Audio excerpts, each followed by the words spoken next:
नमस्कार, मैं Sanjay PM classes में आपका स्वागत करता हूं। दोस्तों, अभी हम लोग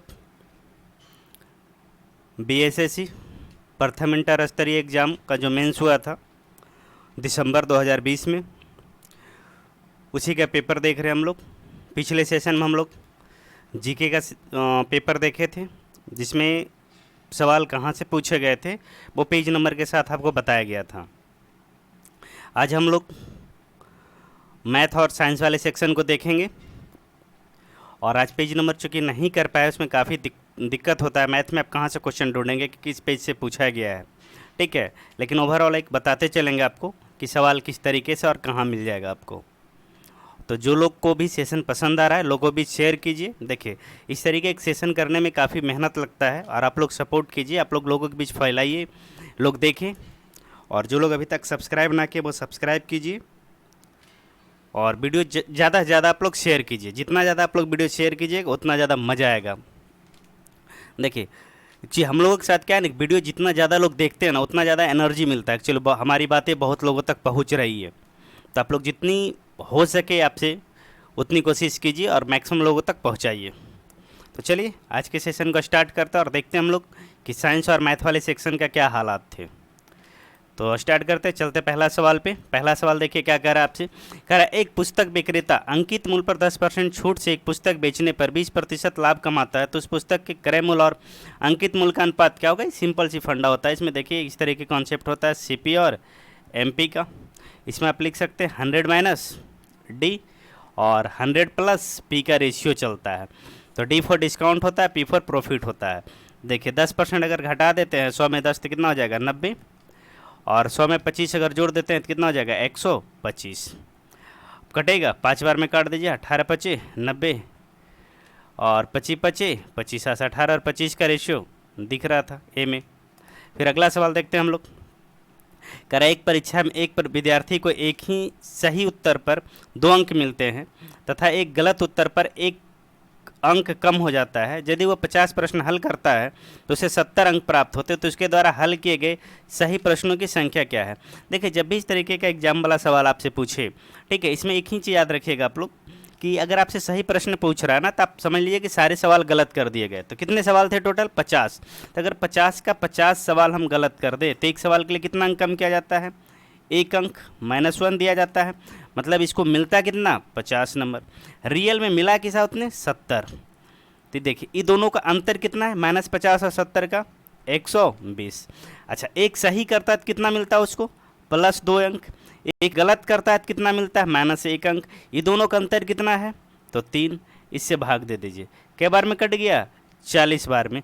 इसका मतलब सही किए गए प्रश्नों की संख्या कितनी है 40 है। बस यही काम करना है, बाकी इस पर डिटेल करेंगे हम लोग जब मैथ का सेशन चलाएंगे। मैथ में ए टू जेड चीज़ आपको पढ़ाया जाएगा, एक भी टॉपिक नहीं छोड़ा जाएगा, ठीक है। आगे बढ़ते हैं, देखते हैं अगला सवाल क्या कह रहा है। कह रहा है 47/11, 47/11 का मान दशमलव भिन्न में क्या होगा। अभी एक तरीका आपके पास है, 47 में 11 से भाग दे दीजिए। दूसरी तरीका दिख रहा है कि देखिए 27 27 एक ही जैसा ट्रेंड कुछ दिख रहा है, तो कहीं क्या है रेकरिंग तो नहीं है। तो चेक करने का सबसे आसान तरीका देखिए, पहले इसको तोड़ लीजिए। 4 11 चौक 44 3 47, पूर्णांक तो ही होता है। अब 3/11 में हम क्या कर सकते हैं, रैकरिंग के लिए नीचे या तो 90 या 99 बनता है। 11 है, इसका मतलब नीचे 99 बना होगा, तो इसको 99 बनाइए, नीचे 9 और ऊपर कितना 9। अब देखिए क्या हो गया 4, ठीक है। और इसके साथ में अब रख लेते हैं, प्लस कर लीजिए, और 27/99। अच्छा, रेकरिंग के लिए आप लोग एक चीज़ पढ़े होंगे कि जितने अंक के ऊपर रेकरिंग रहता है उसके बदले नीचे उतना ही 9 दिया जाता है। तो नीचे 2 9, इसका मतलब 2 अंक पे रेकरिंग होगा। इसका कहने का मतलब हुआ 4। और चूंकि यहाँ पे देख लीजिए ये दशमलव के बाद की बात होती है, तो 0.27 पे रेकरिंग कहाँ पे दिख रहा है भाई मेरे, सी में दिख रहा है, ठीक है। इस तरीके से प्लस है और इसके बाद ये तो पॉइंट में मामला आएगा, तो इसलिए इसके लिए पॉइंट रख दिया और काम हो गया। बाकी बात आप 11 से भाग भी दे सकते थे, कोई तकलीफ की बात नहीं थी। आगे बढ़ते हैं। कह रहा है 50,000 रुपये का 12% प्रति वर्ष की दर से 1 वर्ष का चक्रवृद्धि ब्याज में अंतर, जबकि ब्याज वार्षिक और अर्धवार्षिक चुकाया जाता है, ठीक है। चक्रवृद्धि ब्याज में अंतर है, तो ठीक है, कोई दिक्कत नहीं है। अगर 12% अगर पहले लगाया तो रेट कितना 12% मिलेगा। अगर वार्षिक वाले से अर्धवार्षिक से बात करें तो रेट कितना हो जाएगा, रेट हो जाएगा 6% और टाइम कितना हो जाएगा 2 साइकिल हो जाएगा। तो इसका मतलब यहाँ से कंबाइंड रेट निकालें कितना आ जाएगा 12.36% अर्धवार्षिक पे। अब देखिए हमारे पास परसेंटेज में परिवर्तन के अंतर कितने का आया है, तो 0.36% का अंतर आया है। तो यही तो पूछा है, अंतर पूछा तो अंतर निकाल दीजिए। 50,000 था आपके पास, ठीक है, 50,000 का 0.36% के बदले नीचे 100 कर लेते हैं। अब देखिए ये पॉइंट हटाया तो 2 जीरो कटा, इससे ये 2 कट गया। अब 36 गुने 5 तो 3×5 150, 6×5 30, 180 कहीं दिख रहा ऑप्शन में, ऑप्शन नंबर बी दिख रहा था। आगे बढ़ते हैं हम लोग। इसमें मैथ और साइंस का सवाल मिक्स है, ठीक है। अब देखिए एक सवाल नॉमरिकल का सवाल है, निम्न परिपथ में इतना के तुल्य प्रतिरोध क्या होगा। तो यार ये नॉमरिकल मुझे नहीं आता है, ठीक है, तो इसका शायद आंसर 2 होगा। आप इतना रख लीजिए, नॉमरिकल छोड़ के चल रहे हैं हम। निम्नलिखित में से कौन सा लॉ एस सर्वोत्तम गुणवत्ता वाला है। तो सर्वोत्तम गुणवत्ता वाला लॉ एस कौन सा होता है, मैग्नेटाइट होता है। दो संख्याओं का योग 25 है तथा उनका अंतर 13 है तो गुणनफल क्या होगा। तो हमेशा याद रखिएगा जब भी दो संख्याओं का योग और अंतर दे दे तो एक संख्या उनके योग का आधा होगा, दूसरी उसके संख्या अंतर का आधा। बड़ी वाली संख्या दोनों के योग का आधा, तब 25 और 13 जोड़ देंगे कितना हो जाएगा 38, 38 का आधा 19, तो एक संख्या 19 हो जाएगी। दूसरी संख्या दोनों का अंतर का आधा 25 और 13 का अंतर कितना होता है 12, 12 का आधा 6, यही दोनों का गुणनफल होगा। तो 9 5 5 में 19 6 14, हाँ से 114, कहाँ ऑप्शन नंबर सी में। बात समझ में आ रहा है। आगे बढ़ते हैं। कह रहा है निम्न में से कौन सा जीवाश्मी ईंधन नहीं है, यानी कौन सा जीवाश्म से नहीं बना है। तो जीवाश्म कौन नहीं बना, परमाणु ऊर्जा जीवाश्म से नहीं बनता है। आगे यदि 12 पेनों का क्रय मूल्य 8 पेनों के विक्रय मूल्य के बराबर हो तो लाभ प्रतिशत। देखिए साफ साफ कह रहा है 12 पेनों का क्रय मूल्य मतलब कॉस्ट प्राइस बराबर किसके 8 पेनों के सेलिंग प्राइस से। तो इस तरीके के सवाल में आप देखिएगा जो जिसके सामने होता है वही उसका वैल्यू होता है। यानी 8 में खरीदा वो 12 में बेच दिया तो लाभ कितने का 4 का कितने में 8 में, तो 100 में 4 दूनी 8 50 दूनी 100, तो 50% का लाभ। कोई दिक्कत। आगे बढ़ते हैं।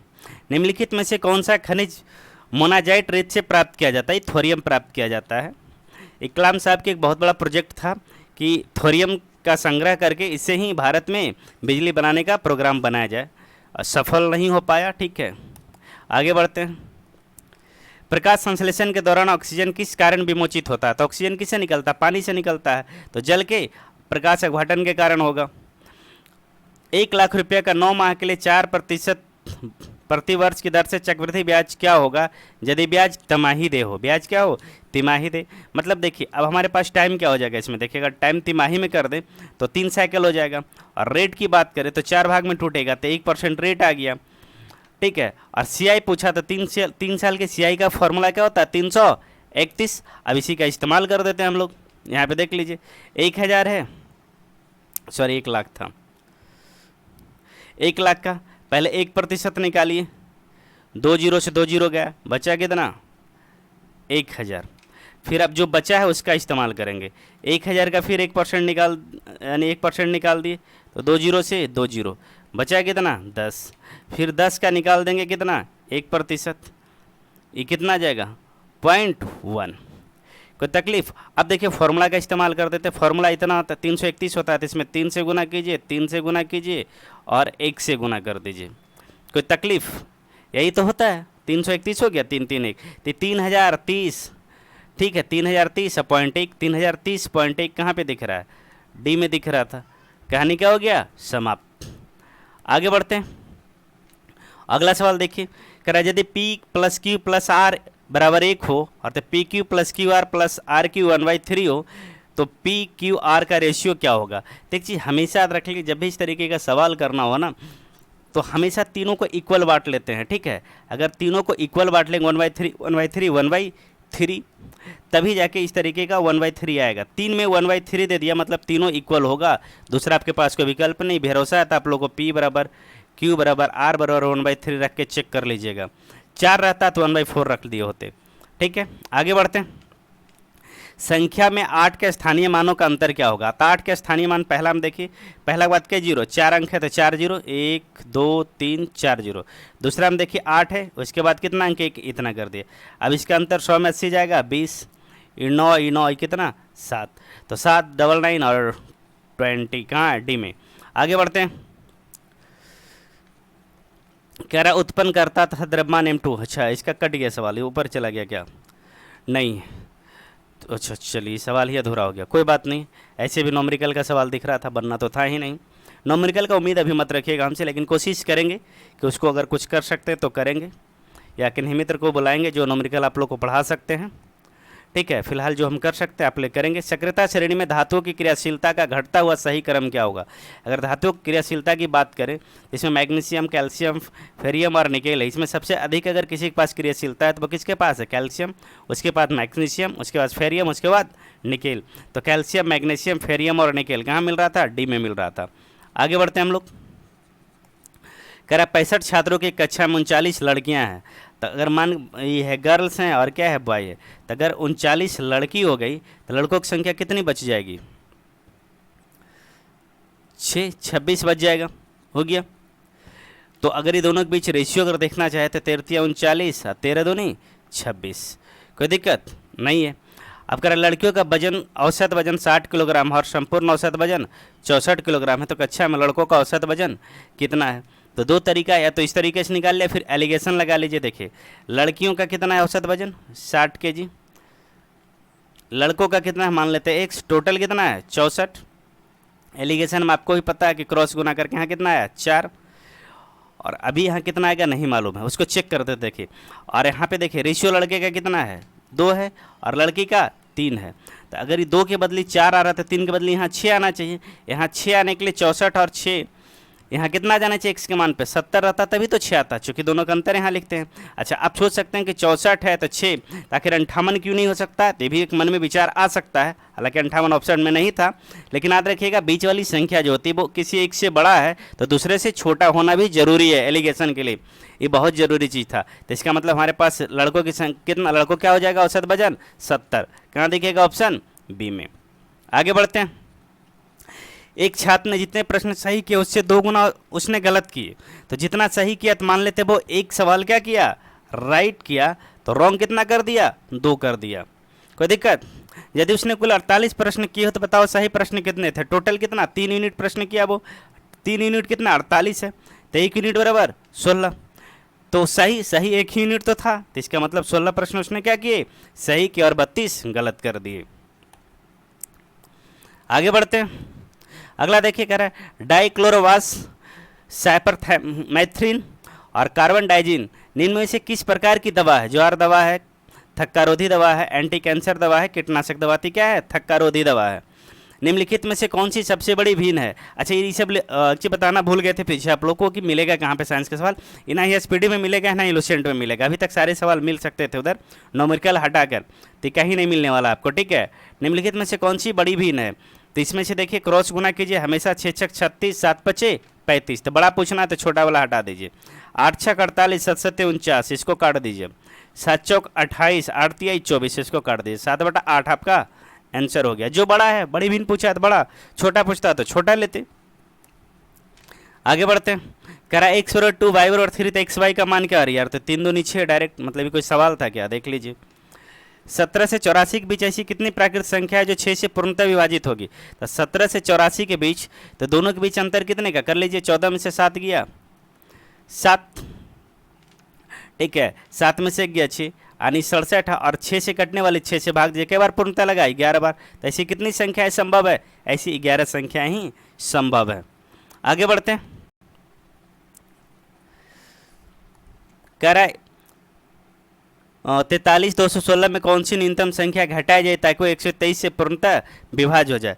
ऐसे स्थिति में सबसे अच्छा तरीका होता है कि आप भाग ही दे लीजिए, ठीक है, 123 से, तो 3 बार में लगना चाहिए, तो 3 23 तिहाई 69, 12 में शून्य हो जाएगा 3, 12 में 6 जाएगा 6, 631। अब कितने 5 बार में, 6 बार में शायद लग जाए, तो 6 बार में लगाइए। 6 तिया 18 का नहीं, 6 बार में तो ज़्यादा हो जाएगा, 5 ही बार लगना चाहिए। कितना बार लगाते हैं? 5 ही बार लगाते हैं। 500 इधर तो 3 बचे 15 से, तो 15, बाकी कितना, 1 बच रहा है, तो 5 1 615 हो गया। तो अगर 11 में से 5 जाएगा तो 6, 2 में से 1 जाएगा, 2 में से 1 जाने के बाद 1, इधर तो कुछ होना ही नहीं है। अच्छा, 6 बचा 166, 166 में 1 ही बार लगेगा 23, तो 6 में से 3 चला गया और 2 43। अगर 43 क्या है, ज़्यादा है, अगर 43 कम होता तो पूरा पूरी भाग लग जाता, तो इसका मतलब घटाना कितना होगा, 43, पहला ऑप्शन है। ठीक है, 30 से 50 के बीच में अभाज्य संख्याओं की संख्या कितनी है? 30 से 50 के बीच अभाज्य संख्याओं की संख्या कितनी है? तो देखिए, अभाज्य संख्या का कोई सीरीज होता नहीं है। ठीक है, अभाज्य संख्या कोई सीरीज होता नहीं है, तो आपको लिखना ही पड़ेगा, दूसरा कोई विकल्प नहीं है। तो अभाज्य पहला 31 हो सकता है, 31 के बाद 32 33 34 35 36 37 हो जाएगा, 37 के बाद 38 नहीं, 39 नहीं, 40 नहीं, 41 हो सकता है। ठीक है, 42 नहीं, 43 नहीं, 43 हो सकता है। ठीक है, हो सकता है 43 सही, 43 किसी और से कटेगा भी नहीं। 43 44 नहीं, 45 नहीं, 46 नहीं, 47 एक हो जाएगा। ठीक है, 48 नहीं होगा, 49 नहीं होगा, 50 नहीं, मतलब 3 2 5 संख्या। ऐसी कितनी संख्या है? 5 संख्या। देखिए, प्राइम नंबर के बारे में आपको लिखना ही पड़ेगा, इस बात का ध्यान रहे। आगे देखते हैं हम लोग कि जल, सल्फ्यूरिक अम्ल, कांच व कार्बन डाइसल्फाइड के अपवर्तनांक क्रमशः 1.3, 1.43, 1.53, 1.63 है। प्रकाश की गति न्यूनतम, प्रकाश की गति न्यूनतम कहाँ होगी? तो देखिए, जिसका अपवर्तनांक सबसे अधिक होगा, प्रकाश की गति सबसे कम हुई होगी। सबसे अधिक कितना? 1.63 किसका है? 1.63 कार्बन डाइसल्फाइड का, कार्बन डाइसल्फाइड इसका ए हो जाएगा। जिसका अपवर्तनांक अधिक होगा, ठीक है, उसमें प्रकाश की गति कम होगी। आगे देखते हैं, पेट्रोल की कीमत 75.5 रुपये प्रति लीटर थी। पहले कीमत 20% वृद्धि की, उसके बाद 10% की कमी हो गई। अब पेट्रोल की कीमत कितनी हुई? पहले से देखिए कितना था, 75.5 था, 20% की वृद्धि कर दिया, तो 20% वृद्धि मतलब 120/100, तो 6/5, फिर 10% कमी कर दिया, 9/10। अब इसका हिसाब किताब कर दीजिए, कटेगा, इस पॉइंट को हटाइए और नीचे में 10 रख लीजिए, कटना चाहिए। तो देखिए, इससे काट के देखते हैं, 15 पचे 75, 1, यही आ गया। ठीक है, तो 151 100 कट तो नहीं रहा, लेकिन अप्रोक्स वैल्यू अगर रखना चाहें हम तो देख लिया, अगर इसको अगर कर दें कि 150 होता तो 100 से काट देते 1.5 आता, अप्रोक्स में काट ही देते हैं। लीजिए, इसको मिला के कितना काट दीजिए, 1.5 काट दीजिए। अब 9 छक 54 अगुने 1.5। ठीक है, तो देखिए 15 चौक 60 के 0 बाकी 6, 75 6 81। ठीक है, 81 पॉइंट समथिंग आना चाहिए। कहाँ दिख रहा था? सी में दिख रहा था। ठीक है, ऑप्शन भी थोड़े ठीक ठाक गैप में थे। आगे बढ़ते हैं, अगर नहीं काटते थोड़ा सा और बड़ा होता तो आंसर थोड़ा सा और बड़ा आता, लेकिन अप्रोक्स में करके चलना ज़्यादा चालाकी है ऐसे सवालों में। दो संख्याओं में तीसरी संख्या से क्रमशः 20 और 28% छोटी है। तो मान लेते हैं एक संख्या है, दूसरी संख्या है, तीसरी संख्या है। तीसरी संख्या मान लेते हैं 100, तो पहली संख्या 20% छोटी मतलब 80 है, दूसरी 28% मतलब 72। ठीक है, तो दूसरी संख्या पहली से कितनी % छोटी है? तो दूसरी पहली से कितनी छोटी है? 8 छोटी है। कितना में? 80 में। तो 100 में काट दीजिए, 1 0 से 1 0 और 8 से 8 कट गया, मतलब कितना? 10%। Option number C. निम्नलिखित में से ओम चालक कौन सा है? ओम चालक कौन, जो ओम के नियम को क्या करे, पालन कर ले, वो क्या कौन है? सिल्वर है। वो कौन है? सिल्वर है। आगे बढ़ते हैं हम लोग। दो मोबाइल फ़ोन में प्रत्येक को 45 रुपये में बेचने पर एक पर 6% का लाभ और दूसरे पर 6% की हानि होती है। पूरे लेन देन में लाभ या हानि जब भी आपको 8% का लाभ हो और 8% का क्या हो, हानि हो, तो हमेशा क्या होता है? हानि होता है। और कितने प्रतिशत का? R² 100% का हमेशा हानि होगा। तो यहाँ कितना? 6 6 36/100 यानी 0.36% का क्या होने वाला? हानि होने वाला है। आगे बढ़ते हैं। दो पूर्ण संख्याओं का गुणनफल 37 है, उन संख्याओं का अंतर का वर्गमूल क्या होगा? हमेशा याद रखें, जब भी दो पूर्ण संख्या का गुणनफल एक प्राइम नंबर हो तो उसमें एक संख्या तो एक होना लाजमी है। ठीक है, तो इसका मतलब दो संख्या कौन होगी? एक और 37 हो गई। तो उनके अंतर का वर्गमूल, तो दोनों का अंतर कितना है 36, और 36 का वर्गमूल 6 होता है। देखिए हमेशा किसी भी प्राइम संख्या अगर दो संख्या गुना कीजिएगा उसमें रिजल्ट प्राइम आ रहा है तो इसका मतलब साफ है कि दूसरा संख्या कौन होगा, एक। अगर एक के अलावा कोई और हो जाए ना तो फिर कॉमन फैक्टर आ जाएगा उसमें। ठीक है, आगे बढ़ते हैं हम लोग। कह रहा 3 क्रमागत प्राकृत संख्याओं जो प्रत्येक 5 से विभाजित है का योग 225 है। देखिए कह रहा एक संख्या, दो संख्या, तीन संख्या, तीनों का संख्या योग कितना है 225। तो एवरेज कितना हो जाएगा 225 को 5 से भाग दे दीजिए, तो 5 चौका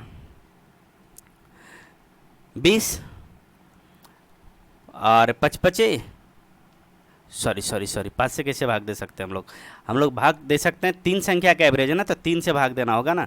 3 से भाग दे दिए 7 या 21, बाकी 75। इसका मतलब बीच वाली संख्या कितना है 75। चूंकि वो 5 से विभाजित हो रहा है तो पहले 70 रहा होगा, क्रमागत है, तो बाद में क्या रहा होगा 80 होगा। तो पूछा कि उनमें से सबसे बड़ी संख्या कौन, तो सबसे बड़ी संख्या 80 है। देखिए 3 संख्याओं का योग दे दिया है तो 3 से भाग देंगे औसत, और क्रमागत संख्या में जो बीच का नंबर होता है वही औसत कहलाता है। ठीक है, आगे बढ़ते हैं। कर अनैच्छिक क्रियाएं जैसे रक्तदाब पर व लार आना केंद्र में पाए जाते हैं। कहाँ, ये सब सारी क्रियाएं का नियंत्रण कहाँ से होता है, ये पश्च मस्तिष्क से होता है। कहाँ से, पश्च मस्तिष्क से होता है। निम्नलिखित में से कौन सी स्थिति वायु के द्रवीकरण के लिए आदर्श मानी जाती है, तो दाब अधिक होना चाहिए और ताप कम होना चाहिए। ठीक है, दाब बढ़ाना और ताप घटाना। आगे बढ़ते हैं। यूरिया का उपयोग किया जाता है, यूरिया के रूप उर्वरक के रूप में किया जाता है, खाद के रूप में। कह रहा है यदि p बराबर x माइनस 1 और q बराबर x प्लस 1 है तो q square minus P square का वर्गमूल पूछा है ना। तो इसका मतलब देखिए p और q की बात करें तो हमारे पास पूछा है क्या, x माइनस 1 का होल स्क्वायर, उसके बाद माइनस x प्लस 1 का होल स्क्वायर का रूट पूछा है। यही पूछना चाह रहा है एग्जामिनर हम लोगों से। तो एक चीज़ याद रखिएगा हमेशा कि a माइनस बी का whole square minus a plus B का होल स्क्वायर बराबर होता है 4ab। तो यहाँ पे देखिए a और b गुना कर देते हैं, तो हम लोग अंडर ले लिए इसे 4 और x गुने 1, तो 4 का रूट निकालेंगे तो 2 आ जाएगा और x तो निकलेगा नहीं, तो बचेगा क्या 2 रूट x। 2 रूट x कहाँ दिख रहा है, b में दिख रहा है। कोई तकलीफ होना तो नहीं चाहिए।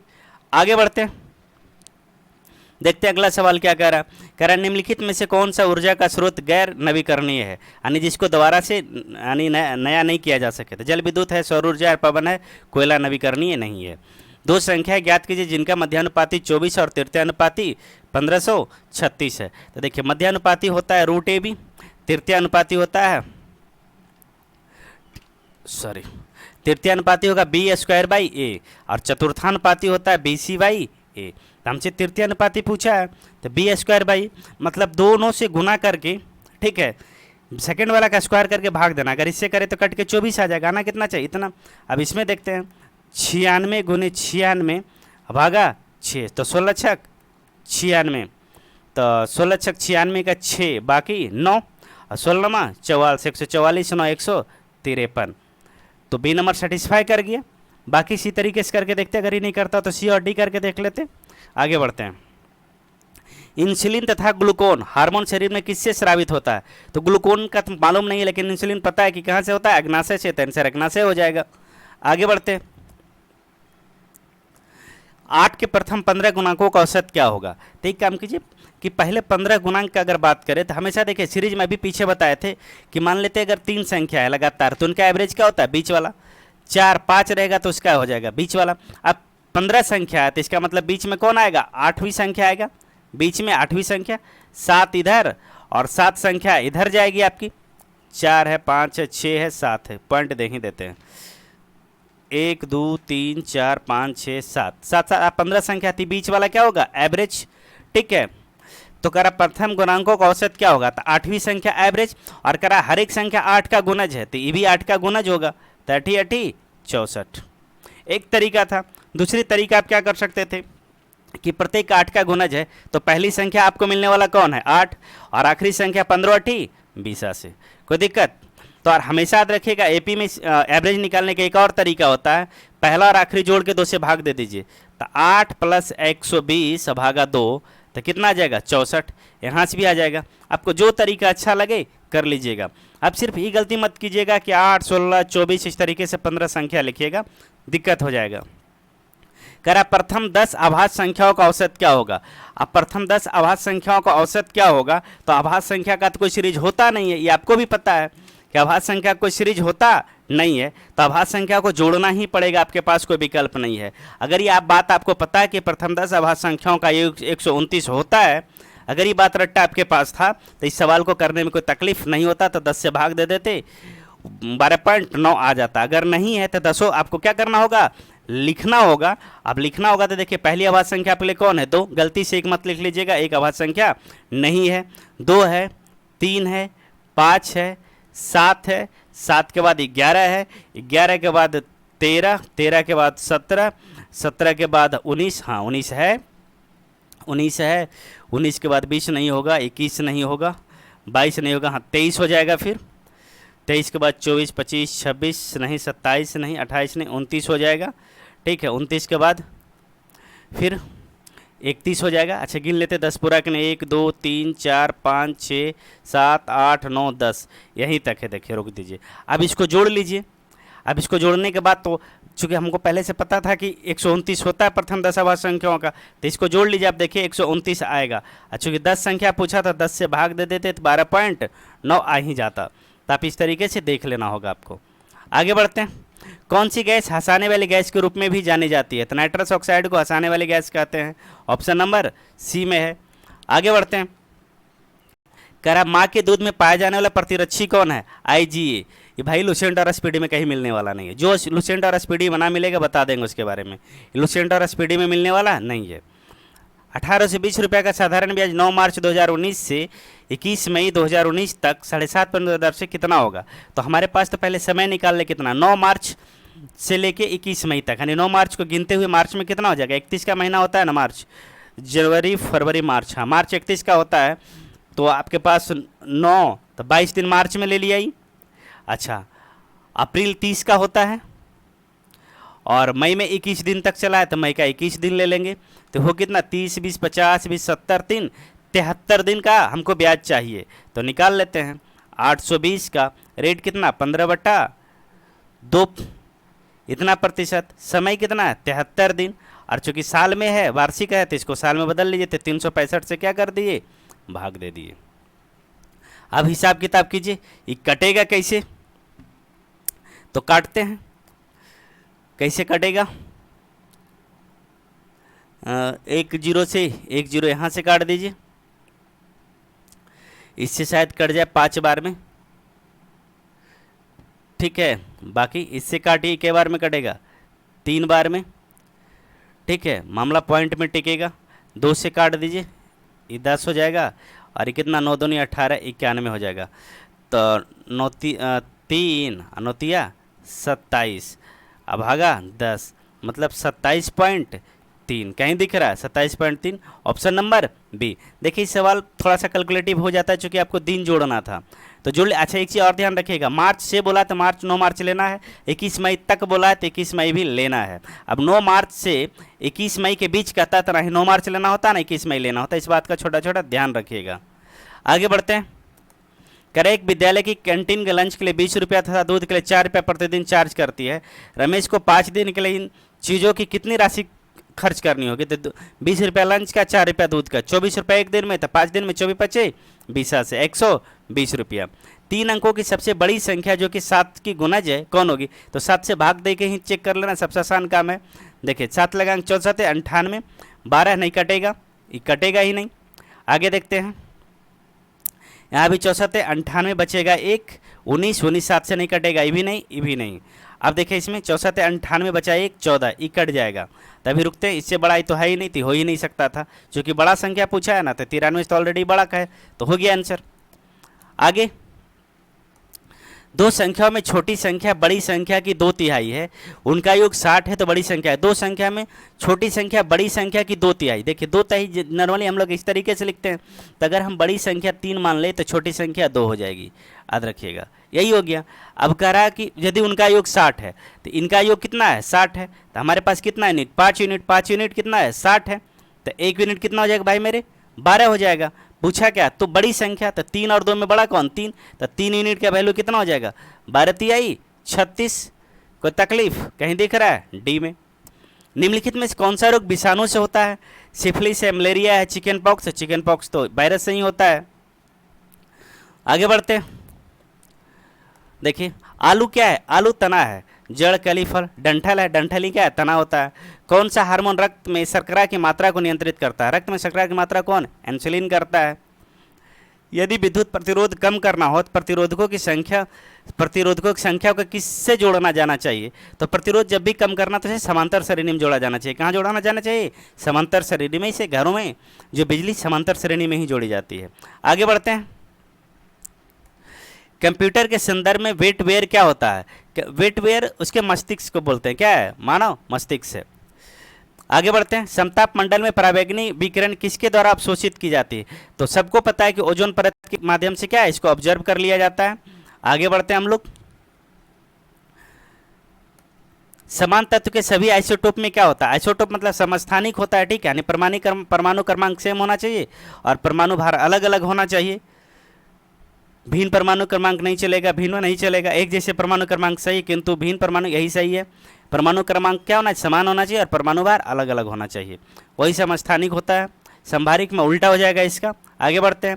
नाइट्रिक अम्ललिखित में से किसके साथ अभिक्रिया नहीं करता है? नाइट्रिक एसिड किसके साथ अभिक्रिया नहीं करता है? तो स्वर्ण के साथ नाइट्रिक एसिड का कोई अभिक्रिया नहीं होता है। बिजली के हीटर में कौन सी सामग्री प्रयुक्त की जाती है? तो बिजली के हीटर में अगर बात करें तो किसका इस्तेमाल किया जाता है? नाइक्रोम के तार को, ठीक है। कई एक बार पूछा गया ना ऑप्शन आप सवाल इस तरीके से, अगर आप इस तरीके से देखिएगा तो आज के भी सवाल में लुसेंट और स्पीडी से मैक्सिमम सवाल बन रहे थे, ठीक है। चूँकि देखिए पेज नंबर ढूंढने में काफ़ी समय लगता है, लोगों को कहना था कि वाकई है या नहीं, तो हमने एक सेक्शन दिखा दिया करके लुसेंट का सिर्फ एक बुक से सारे पेज नंबर के साथ। जिनको भी डाउट है वो लुसेंट का पेज नंबर पलटें। 2020 वाला लुसेंट एडिशन था। लुसेंट एडिशन कौन सा था? 2020 वाला था। पेज नंबर आप मिला लीजिए, कहीं कोई दिक्कत नहीं था।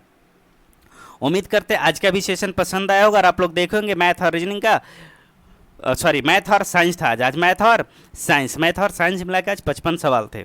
इसका मतलब रीजनिंग में थोड़े सवाल कम होंगे, 45 सवाल ही रीजनिंग में पूछे गए होंगे। देखिए चूँकि 150 सवाल थे तो 50 सवाल तो जीके जीएस में थे, और इधर से देखिए 105 मतलब 55 सवाल क्या थे? मैथ और साइंस मिला के थे, तो 45 सवाल रीजनिंग में होंगे, कोई दिक्कत नहीं है। तो बात समझ में आ रहा होगा। तो एक बार फिर आप लोग से कहेंगे कि देखिए आप लोग वीडियो को मैक्सिमम शेयर कर सकते हैं, जितना कीजिए, लोगों के बीच फैलाइए इस चीज़ को। और जिनको भी परेशानी है, बार बार कहते अगर जिनको परेशानी आप आइए टेलीग्राम चैनल पे लिखिए और आपको सॉल्व किया जाएगा परेशानी। अगर जिनको लगता है कि बात करनी है तो टेलीग्राम ग्रुप में आइए, मैसेज छोड़िए, ठीक है। उसके बाद एक शेड्यूल हम लोग फिक्स करते हैं कि ठीक है कितने बजे टेलीग्राम पे ऑनलाइन आना है, उस टाइम फिर रहेंगे। ऑडियो चैट ऑन कर देंगे, बाकी लोग अपना जो भी क्वेरी होगा आप लोग रखिएगा और उसका सोल्यूशन किया जाएगा था संभव। तो चलिए आज के सेशन कहीं पे समाप्त करते हैं। धन्यवाद।